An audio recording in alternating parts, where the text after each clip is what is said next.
lunchtime. It's Monday lunchtime, and we are serving a very hot dish. This Monday lunchtime. Lunch is coming to you delicious and just mouth-watering. We have our regular question and answer, our regular Q&A session that we hold once a month. And here we are. What better way to start this week than to just do what we do and do it best. And so welcome, Karibuni sana, welcome. Those who don't understand Kiswahili, Karibuni sana does not have a translation. There is no other way to say Karibuni sana. So just feel at home and feel welcome. So what are we doing today? What are we doing today? We have a guest today. We have a fantastic guest today, and we are talking about the customer experience of selling. So we're used to selling. We sell, we pitch, we push our product, we get people to know what we want them to buy, what we want them to pick from us, what service, what product, whatever. But have we ever thought about the customer experience of it? What is the customer experiencing? How can we use this customer's experience as we sell to them to get them to buy in, to own, to feel like I really gotta have this solution? So that's what we want to do today. And we have a guest in the house. This is John Kageshe. If you don't know John Kageshe, please pinch yourself. I invite you. I'm giving you room. I know your cameras are off, so just pinch yourself in secret. Pinch yourself if you do not know John Kageshe, because this good gentleman lives, breathes, eats business development excellence, personal development excellence, organization development excellence to get us to sell well, to operate well, to have great customer experience, to market well. These are his things. And we are privileged to have him here today to run with our questions and answers. So John has been doing this for over 25 years, as you can imagine. He's a sales guru. He writes, he's an author. He writes for the Business Daily, the local business publication. He consults, he trains, and he does this under the banner of Lend Me Your Ears. So please take note of that, lendmeyorears.co.ke. That's where you will find all the things he writes about, speaks about, the great speaker as well. And we have him here to take us through and to answer our questions. So let me stop sharing and invite you, John. Please say hi to the congregation. Say hello to the people before we start. Yeah. Hello to the people. Yeah, to the people, right? Yeah. Absolutely.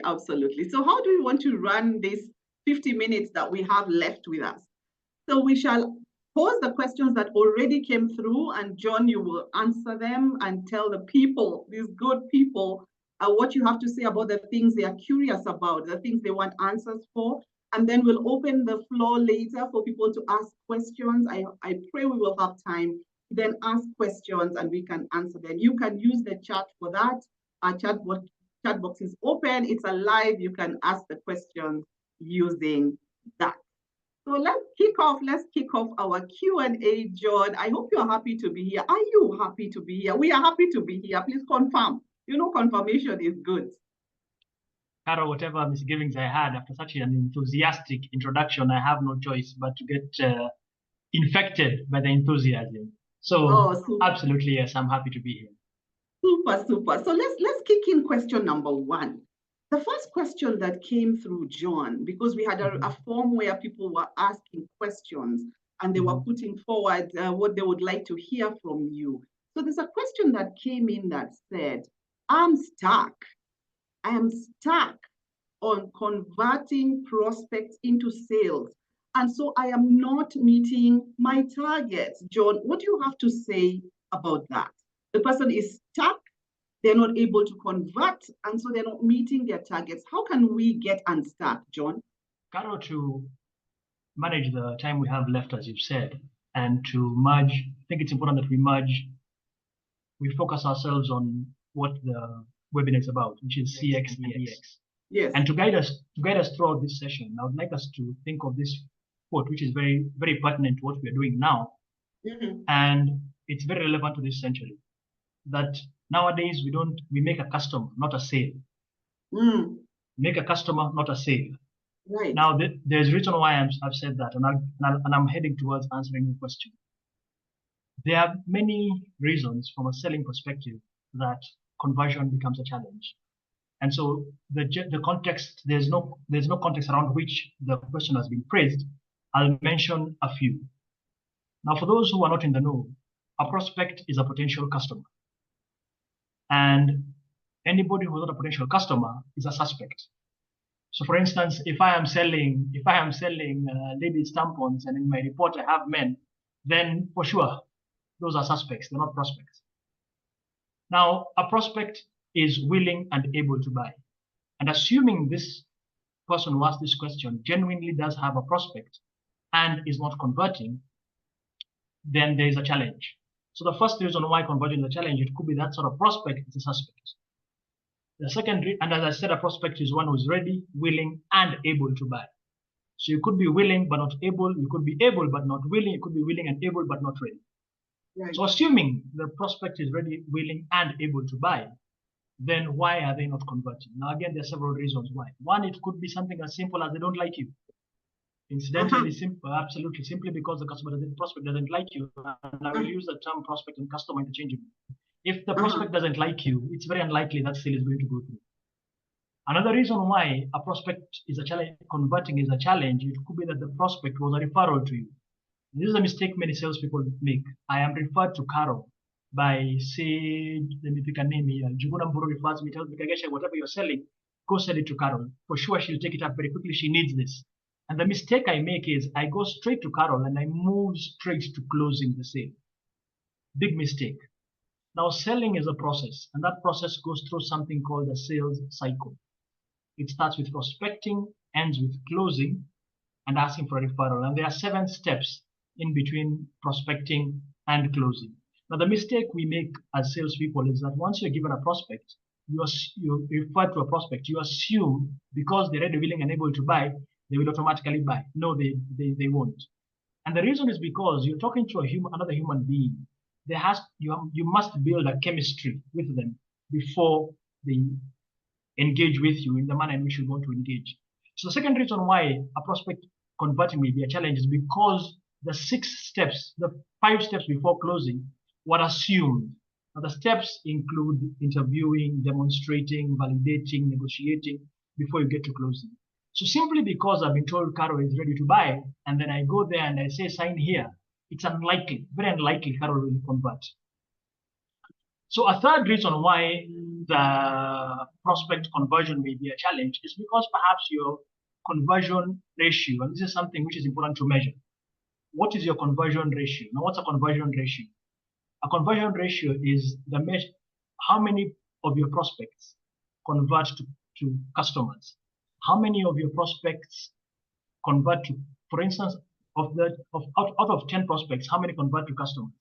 Now, the general feeling of the salesperson is that all 10 should convert. That's an ideal. It's nice to aspire to. But if all your prospects convert to customers, then you do not have a job. I mean, what is your purpose? A machine can do that much more effectively. So if your conversion ratio is, say, 1 to 3, which is a pretty high conversion ratio, then wanting your prospect to convert to customers and you already have 1 to 3, or you've never measured, then it's an exercise in futility. You are getting frustrated over something which you've not measured to demonstrate whether it is indeed true. You should get frustrated. So now to recap, why prospect conversion is a challenge. 1, are you sure the person you have as a prospect is a prospect, and who's a prospect? Ready, willing, and able to buy. Number 2, is that prospect a referral? In which case, you just zoom in straight for the kiss without having built some chemistry with the prospect because of a referral? That could be another reason. Number 3, your conversion. Do you measure your conversion ratio? Because if you don't, then it will always feel frustrating when they're not converting, because you don't know whether it's a good thing or a bad thing. To you, it just feels all bad. For instance, if you discovered that conversion 1 in 10 in your industry is extremely high, and you are doing 1 in 8, then maybe conversion is not a problem. You should be patting yourself on the back, not feeling frustrated. So those are some of the things that would come top of mind as to why conversion is a challenge. Right. Taking notes. Question. I think we are getting this all wrong because referrals sound like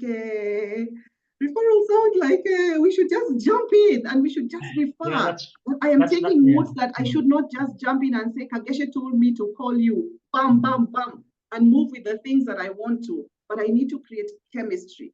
I need to understand the customer. And you have said we don't make sales. We make a customer, not a sale. Right. Fabulous. That's a tweetable tweet and a quotable quote. I'm running with that, though that's my new vocabulary from now going forward. Let me ask you the second question before we take some comments. There's 2 questions in one, and it's asking about the profile of the customer. How do I attract, the question, how do I attract high value customers? And the second question, which is still under profiling, is Gen Z customers. They don't want to commit to anything, especially if the product is long term. The product sounds like it's something that would come from a different era. Gen Zs don't want to commit. So how do I attract high value customers is a question. And then there's a question around Gen Z customers. Over to you, John. Talk to us. One day we were doing, one day I was selling for a bank. And I remember let me rephrase that. When I used to sell for a bank, one day we were doing interviews. And so for salespeople. And so this gentleman comes in and he was narrating his story thereafter because the way he conducted himself during the interview, we did end up employing him. So I engaged him thereafter. So this is what happened. Where he used to work, he used to earn 24,000 shillings a month. And so during the interview, he knew he was going to be asked, how much do you want to be earning? And in his head, he was very clear. He was going to ask for 30,000, which seemed a reasonable figure from 24,000. And as with any interview, candidates come in, walk out. One of the candidates that was walking out was his friend. And so he very quickly asked him, how much are they paying? And his friend says, I don't know how much they're paying, but I asked for 40,000 shillings. So my friend here says, the gentleman in question here, in his head, he moved from 30 to 40. I mean, if his pal can ask for 40, why not? So lo and behold, he was called in. We called him in, and he sits down, and as is custom, towards the end, HR asks the question, how much do you expect to be paid? Gentleman started to say 40,000, and this is how it went. It went like pop, and then ultimately he blurted out 30,000 shillings. And now, the reason why he did that is because in his head, 40,000 shillings was too much money. Right. So he couldn't bring himself to say 40 because it was so much money, way beyond what he had envisaged as 30. Right. Now I'll give you another anecdote. One of our customers, they sell holiday homes, and the holiday homes, someplace in the coastal, I guess, with non-Kenyans here. So around our coastal town of Mombasa. Yes. The cheapest holiday home is 65 million, and I think that was when they were having an entry. Right. A price, as in they have an offer, 65 million. And keep in mind, a 2-bedroom apartment, well, that's what you would convert it. Now, one of their salespeople, and the reason why they came to us, one of their salespeople, what she had done is she had developed an Excel sheet with projections of what 5 million can do in terms of rental income if you put up a rental income of flats. And when a prospect would call, she would tell the prospect, why would you want to buy 65 million instead of investing in a penthouse, in an apartment blocks? And just like that, the sale would get lost. Now, the reason why I'm sharing this anecdote is to demonstrate to you that high-end, high-level clients, one of the biggest stumbling block is the salesperson himself. Okay. If in your head that amount of money is too much, if in your head you feel like you don't belong, if in your head you feel like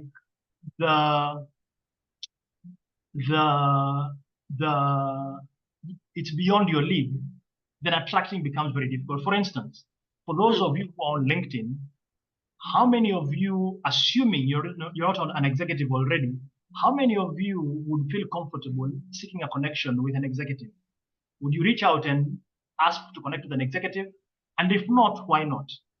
If an executive reached out to you, would you comprehend how to engage the executive, or would you start stammering? The biggest, one of the to attract high level, what do you call them, Carol? High level? High value customers. You must first of all, and I am not saying this as some cliche woo-woo, you must first of all feel high value yourself. If you are not feeling high value, it will be very difficult to do so. And I'll give you a third example. My very first job, I remember, when I sold life insurance, and I had a team of salespeople, and I would encourage them, ask for instead of asking for monthly premium, for customers to pay monthly premium, ask them to pay for the full year. So, for instance, if they're paying 1,000 shillings a month, which is about $10 a month, instead of asking them to, it's $10 a month, tell them to pay 12,000 a year. And from the meeting, everything would look perfect, and they would say, yes, makes sense. That way, I only have to collect once a year instead of 12 times a year. Right. But then it wasn't happening until I followed through and I discovered something quite interesting. In the gentleman's head, he was struggling to pay his rent at that time of 9,000 shillings a month. So he was struggling to pay. So he couldn't understand how somebody else would part with 12,000 because of something that is not rent. So this is the number one challenge of salespeople attracting high value clients, because high value client is many times at a scale higher than you on Maslow's hierarchy of needs. So if you're unable to take a mental flight, it becomes a challenge. Now, keep in mind, this can happen because if you look at gentlemen who sell high-end vehicles, a vehicle worth 16 million, for non-Kenyans, just divide whatever I say in shillings by 100 to get dollars. The gentleman selling vehicles 16 million shillings, 20 million, even 10 million shillings worth of vehicle, most likely don't own a vehicle. But that doesn't stop them from engaging such prospects. So one, take a mental flight. First of all, see yourself worthy of high value. Number two, then engage with this prospect in terms of, number two, appreciate you are there to share information, not to compete. You're not there to compete with them. They know you are not in their league, but they also know that they require the information from you. So you're there to engage. You're not there to compete. And then thirdly, learn to speak their language. High value customers speak a very different language from non-high value, for lack of a better term. Now, high value here, I'm assuming, for instance, it is gentlemen who, if you're selling wealth creation, these are gentlemen who you want to give you 100 million in terms of 50 million to deposit and grow for you. So if that's the case, then you don't have 50 million shillings for investment. But their language of communication is very different from yours. And now, if you are talking language, let me practicalize this. If they ask you how the stock exchange performed yesterday and why this share is struggling, and you don't have an answer, then you're not of the same league. If they mention what about the dollar rate and dollar exchange rate, and why investing in, hypothetically speaking, say Bitcoin is not a better option, and you're stuck, then you're not in the same. So one, get out of yourself. Yes. Two, because you're not selling to yourself. Detach yourself from the customer you're selling to. Then number two, start to speak their language. Right. And their language is most likely not yours. And number three, know it happens. Because as I said, individuals who sell high-end vehicles can't even afford those vehicles themselves. But they do it every day. Right. That's not about the same question. Now, coming to Gen Z and quite aligned to what I'm saying, make a customer, not a sale.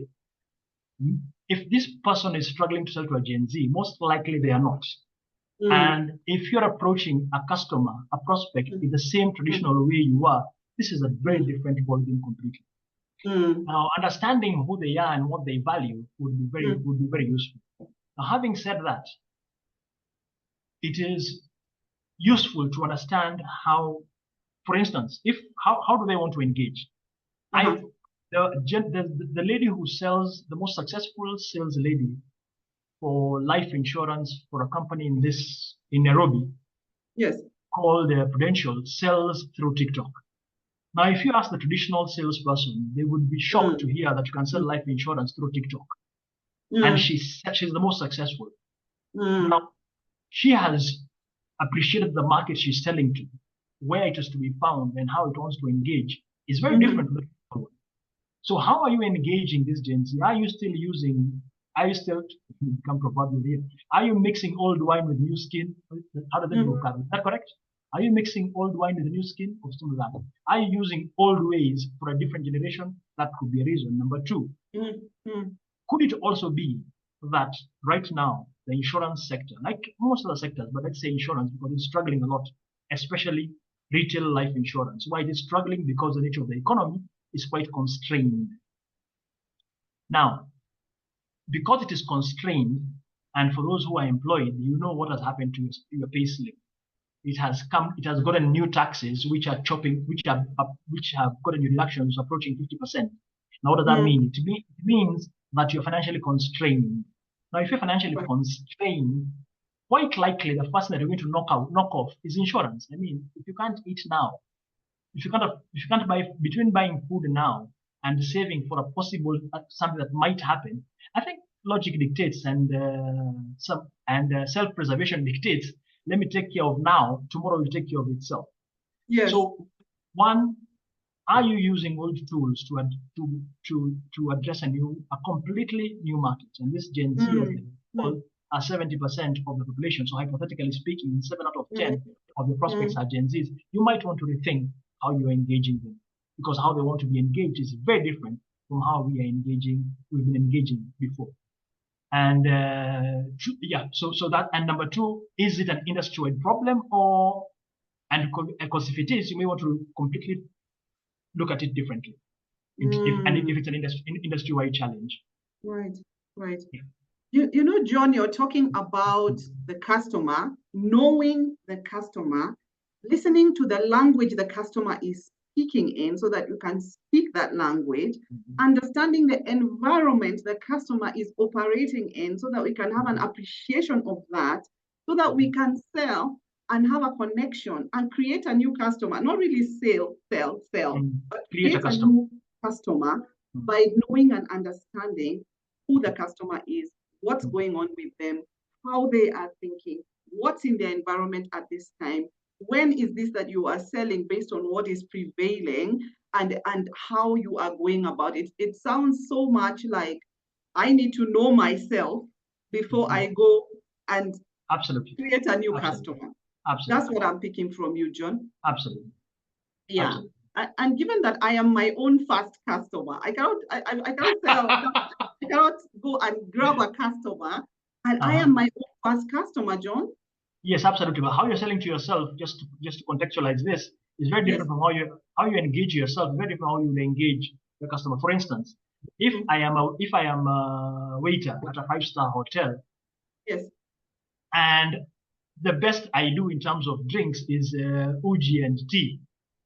And here I am required to sell some high-end wine or high-end. I mean, really, there's no uji, and even the tea in a 5-star hotel costs much more than it does in my local kiosk. Now, how I engage myself, how I sell to myself. If I sell to myself, I'm inadequate.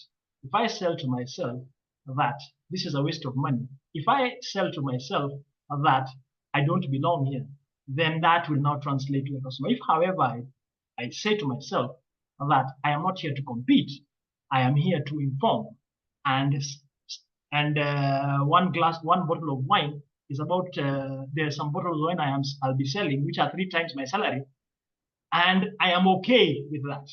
Then I engage the customer and tell him that a tot costs 40,000 shillings without stammering. Otherwise, if I haven't sold to myself, then I will start stammering on a figure I'm mentioning for a tot of a drink, which is my 3 months salary. I cannot do that. So yes, how I engage myself, how I sell to myself is different. It has to be informed. Nonetheless, I am there to make a customer, not a sale. Yup. Yeah, I'm doing this because every time a point comes home, I feel like just like stars are shining. John, I am picking that I need to tell myself, I am a vessel of information. I am a vessel through which value is coming. I am a vessel to transfer knowledge, to transfer solutions. That's what I should be saying. Instead of, I need to sell, because if I'm needing to sell and I can't even fathom my own self consuming the thing, then that will overcome me. And this then segues very well into the next question, John, because pick it up. The person is asking, salespeople, our morale as salespeople takes a beating. How can a salesperson morale and productivity be maintained and keep alive in the face of so many rejections? And you know, John here is saying salesperson, but we are all salespeople. I don't feel like there's a bracket somewhere for salespeople. So how can we keep our morale up, John? We are struggling. Carol, let me backtrack a bit about the high-end, high value. Now, if I am selling to myself, and for sure I struggle with feeling like I belong, I struggle to feel like this is out of my league, there are exercises you can engage with to help you grow. For instance, most salespeople who want to attract high value prospects, customers, and I will use the word terms interchangeably, though they mean different things. One of the things I encourage them to do is they expose themselves to high value customers. For example, if you're struggling with that, if you're struggling with attracting high value customers, I challenge you, I encourage you, pick the phone, call an estate agent who has houses in a high-end place, for instance, Karen for Kenya, and look for a house for which the rent is something like 200,000 shillings. As I said, for non-Kenyans, divide by 100. So 200,000 shillings, a figure for sure you know you can never afford. But that's not the purpose. Call them and say you want to see the house. Now, for most salespeople, they can't do that. Now, the very fact that you can't do that, it means that it's in your head, it's too much for you. So you might want to scale down lower, come to a house that's 100,000 shillings or 50,000, but then build towards that. Because stop and think about it. Viewing the house is not going to cost you anything. You're just going to see. But the capacity to be able to ask and go and see, that in itself builds your esteem and builds your, what's the word? English escapes me. But the capacity to be able to engage with that clientele. For number two, if it's not a house, what is your dream car? For instance, if it's a Toyota Land Cruiser, you go to the dealer and say you want to buy the vehicle and you want to test drive it. Now, for most salespeople, that even if it's my dream car, the very fact that it costs way above what I would afford, can't even think of asking for it. Fine, if it's too much for you, then come down a bit lower. Go to a mall you've never gone to, and go a high-end mall. Go sit there and ask for a cup of tea or a soda. Soda is easier to work with. But let's sit in that environment and consume your soda, even if it'll take you an hour. But consume it and get comfortable. And while you are there, when you're done, walk into a shop, ask for a jacket or an item of clothing that is way above your can afford, and say you'd like to try it on. It's free. But the confidence which you're building, in fact, that's the word I'm looking for. You're building confidence to be comfortable around figures which you cannot afford, but you have no challenge speaking about. Now, back to your question. The truth of the matter is, selling is an emotional job. You will have highs, you will have lows, you will have days you feel trodden on, there are days you will feel on top of the world, there are days you close, there are days. This is the nature of selling. And this is a thing which is very profound for us to understand. If for those selling is not a desk job, and we must stop comparing it to a desk job. For a desk job, work comes to you. In selling, you look for the work. That is an added effort significantly. As a desk person in a desk job just has to sit, and voila, work comes.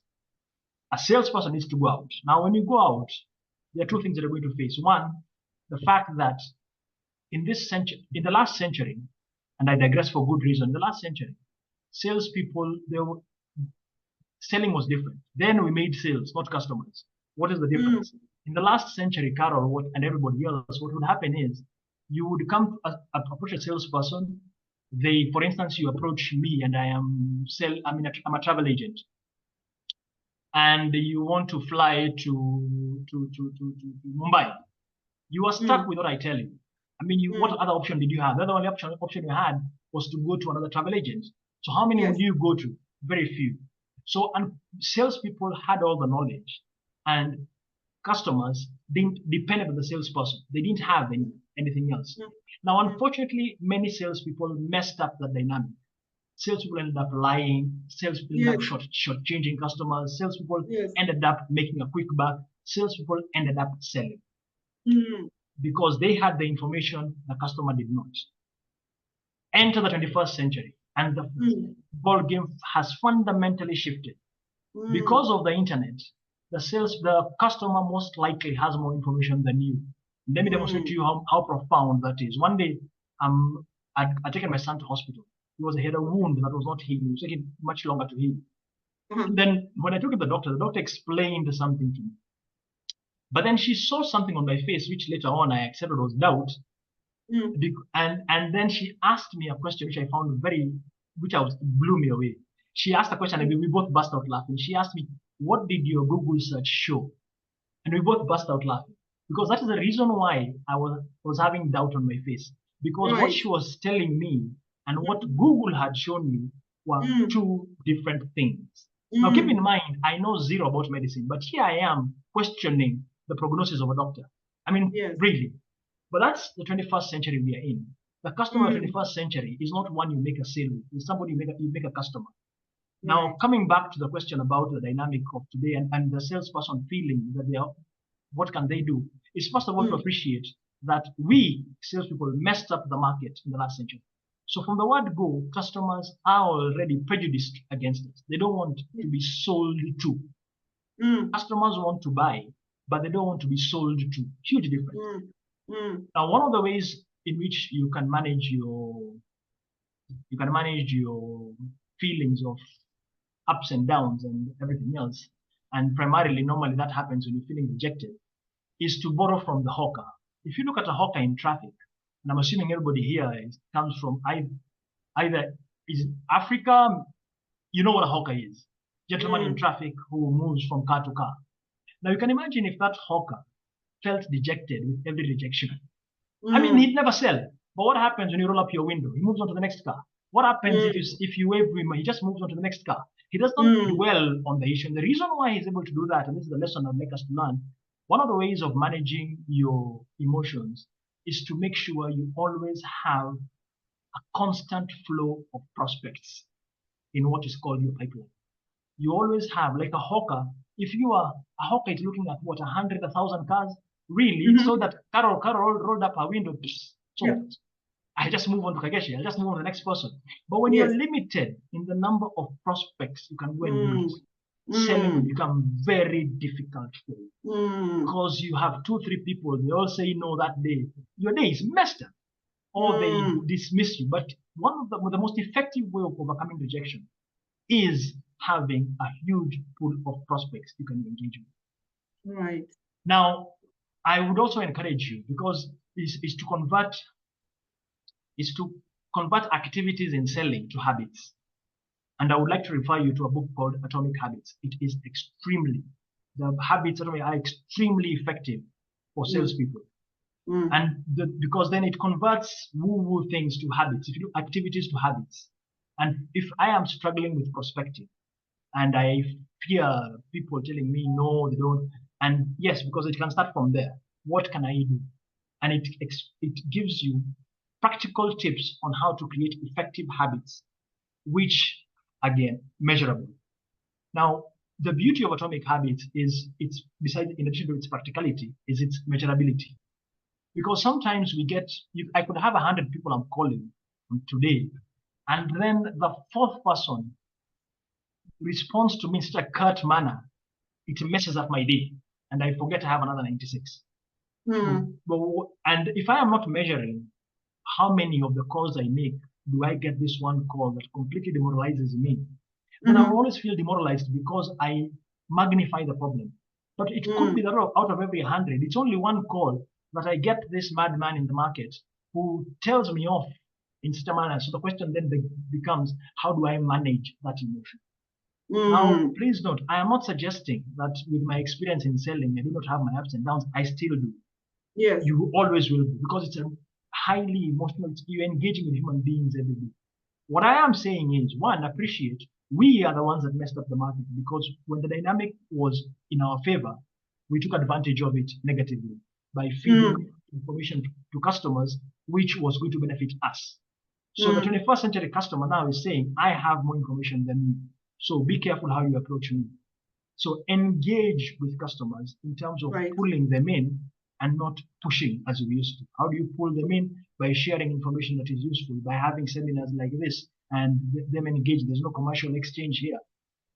By also in having a huge pool of prospects, because you will still get, every market has its madman who will tell you off in such a manner that is so. And thirdly, using atomic habits to help you manage your emotions, especially when they are when you are down. Wow. My take home, I love the practicality. I tell you, you have given me express permission, Kageshe, to go and sit in luxury vehicles and go and absolutely look at $1 million dresses in the mall. Not just look at them, try them on. Or try them. Try yeah, them. absolutely. Unless you're being charged for it. It's free to try. Yeah. Love it. Love it. I will do that homework this week and report back. I love that you're challenging us to read also and to go look for atomic habits and not just read, to action as well, and then manage our mental state of mind. This is a job where we are going to have to go out and look and not sit and receive. And when we measure, for sure, one bad experience is not going to upset the entire apple cart as against the one bad apple as upsetting the whole apple cart. Here we are revising that one conversation. I have many more conversations to have. I will pick myself. I feel bad because I will feel bad for sure. I'm a human being and it's highly emotive. But I will pick myself up and I will keep going like that hawker in traffic. Mzuri sana. Just move on to the next person. Yeah, and you're right, Carol. It does. It stings. By the way, let's be clear. Rejection stings. I am not this. It stings. Yes, it does. But now, how you manage that? Yeah. But when you magnify it to messing up your day, your week, and everything else, then you look at the hawker. You can imagine if they carry themselves in that, they'd never work. Yeah, true that. You know, I'm digressing just for a minute, but I'm wondering, John, you see the way rejection stings, we sort of take it as a reflection of ourselves and our worth when we are rejected. I wonder now whether we can mentor the next generation, not just of sales, of everybody who is under our authority, the people that look up to us, the ones we mentor, our children, young people, etc., to know that rejection is not a reflection of your worth. It's just an incident that has happened. It's just a scenario that has come to you, so that it doesn't cause me to stop doing what I am doing. I will, just like that hawker, keep going. Feel the feels, because we are human, and keep going. Yes, I am. That's my homework. Funny enough, Carol, you should mention that. Let me continue with my hawker example. You engage a few of them. It's quite interesting what they tell you. They'll tell you, so when they roll up the window, some of the responses have been given. Maybe Carol is having a bad day. Your customer, as in, it is, they don't personalize it, they externalize it. And one even said, maybe they don't want to buy my wipers. Tomorrow, if I'm selling lanterns and the lights are gone, they'll roll down their window. And true, today's rejection is tomorrow's acceptance. So I, at the risk of repeating myself, and what Carol has also said, I am not dismissing the issue of feeling quote unquote bad. Rejection stings. I am encouraging you to learn how to manage it. Got it. I want to ask the last question on the list, and then we can possibly, if we have time, take questions from the chat. There was a question that came through about, please comment on pricing as a sales strategy. John, we've seen all kinds of things around pricing. There's interesting things, very, very weird things sometimes. What's your take on pricing? Well, the question is very big, because strategy is a very big thing. Strategy is way beyond operational things like we're talking here now. So at a strategic level, if you've decided price is the way you're going to move, then at a strategic level, and that's okay. For instance, if I may move away from Kenya to use a more global example, Ryanair is an airline. I think it's based in the UK. And they're very clear. They tell you if you find an airfare cheaper than us, come, we'll give you a refund. Now, Ryanair does that, and Ryanair has 0 frills. In fact, last I checked, the CEO was talking about figuring out how we can have no seats in an airplane, and that is their thing. Now, locally here we have, I hope I'm pronouncing it correctly, Carrefour, the supermarket. And Carrefour supermarket says they'll give you the lowest prices. If you can get another price lower than us, then that's a strategic level that they have chosen price as a strategy, and it works for them. Now, is that a sustainable strategy? If that is you use as a strategy and it works for you, then that's different. That's strategic. Coming to a selling perspective, which is extremely operational day to day. If you're asking, is price the way I want to, if I want to sell a price, if I am selling, for instance, a commodity, and what is a commodity here? If I am selling for an oil manufacturing company, for instance, I am selling for let me use, we all know Total Energies, we all know, which is the global one, we all know Shell, Vivo, all their products are the same. And if I am selling that, and I am hoping that, if that's what you're asking, the person who asked that question, can I lead with price? Then I would I would highly discourage you to do so. Because if that is not your company's strategy, and the company's strategy being price, it's different. But if you're selling, hoping that you're going to be able to help with price, then it becomes a spiral downwards. One of our customers, it's a five-star hotel, customers who know that their salespeople do what? Their salespeople cannibalize each other. What do I mean by that? Assuming Carol and I are selling for a five-star hotel, then customer, I'm seeing we have a Lena as a customer, comes and asks me for a quote for a standard room, and I give her the quote. But because she knows we cannibalize against her, she then goes to Carol and asks for a quote below the figure. And it keeps on going to every salesperson and to get a lower and lower and lower cost. Now, the challenge of that, of course, business can't sustain itself like that, but you as a salesperson, you are unable to grow your selling muscle. What you're not going as a salesperson, you're going as a price warrior. And as a price warrior, you will always feel frustrated because customers will always want a lower price. And when you're a price warrior, you are incapable of demonstrating value. Now, let me demonstrate what do I mean by value. If I am selling lubricants, as I said, for an oil manufacturing company, and my lubricant is the same price, I could either choose to wait for Boda Boda is what we call, Boda Boda, help me with tuk-tuks, what about scooters? I'm looking for non-Kenyans here. Caro, help me out. Boda Boda. Motorcycle. Motorcycle, thank you very much. Motorcycle riders. And I can choose to wait for them at the petrol station, or I can choose to go to where I can find them in terms of their share. Now, if I engage them where they're normally parked, that shift in itself has an emotional connection to it. I am seeking to make a customer. I am not waiting for you to come to me and sell to you. No, I'm going to where you are and explaining to you why this lubricant is of benefit to your motor vehicle. I'm sharing and medicating you. There I am making a customer. And therefore price, when you make a customer, price tends to fall off the way.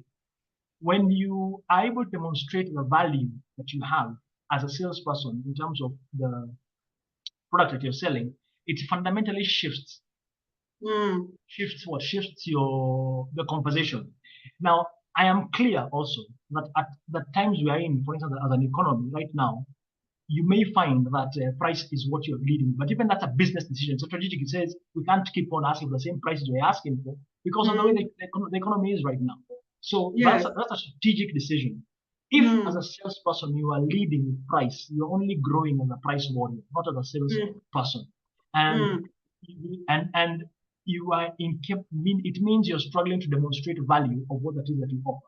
Now I will give you a tip to help you. Next time customer says your price is too high, which typically manifests itself in the question you asked, that has been asked, then you indicate to them price is what you pay, value is what you get. Let me demonstrate to you the value you get with our product. Now that fundamentally shifts the conversation.